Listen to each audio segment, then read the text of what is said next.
Supreme court में ना एक बहुत ही सीरियस केस चल रहा है जिसके बारे में ज्यादातर लोगों को पता ही नहीं है। तो आज हम उसी केस की बात करेंगे। 75,000। जरा सोचिए इस नंबर के बारे में। इतने सारे बच्चे गायब हो गए और यही इस पूरी कहानी की, आप कह सकते हैं, गंभीरता को दिखाता है। तो हुआ क्या था, ये सब शुरू कैसे हुआ? देखिए, देश के कई राज्यों में जो गरीब परिवार थे उनके बच्चे एक के बाद एक गायब हो रहे थे और किसी को कुछ समझ नहीं आ रहा था कि ये हो क्या रहा है, बच्चे जा कहाँ रहे हैं। और ये कोई एक दो जगह की बात नहीं थी। ये पूरा मामला करीब 5 राज्यों में फैला हुआ था। झारखंड, बिहार, उड़ीसा, बंगाल और एक 5वां राज्य भी था जिसका नाम सामने नहीं आया। सोचिए, इन सभी जगहों से बच्चे गायब हो रहे थे। अब जरा उन परिवारों के बारे में सोचिए, उनकी बेबसी का अंदाजा लगाइए। वो पुलिस के पास जाते थे अपनी शिकायत दर्ज कराने, लेकिन होता कुछ नहीं था।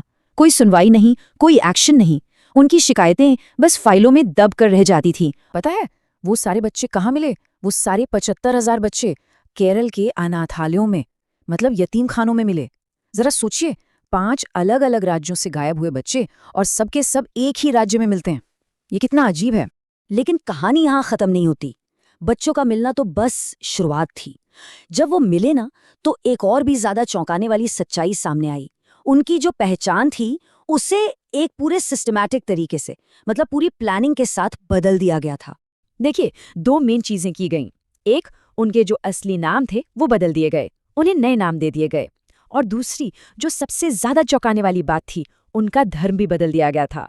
तो जब ये सब कुछ सामने आया तो जाहिर है मामला कोर्ट तक तो पहुंचना ही था। अब देखते हैं कि कानून ने, हमारी जुडिशरी ने इसमें कैसे इंटरवीन किया।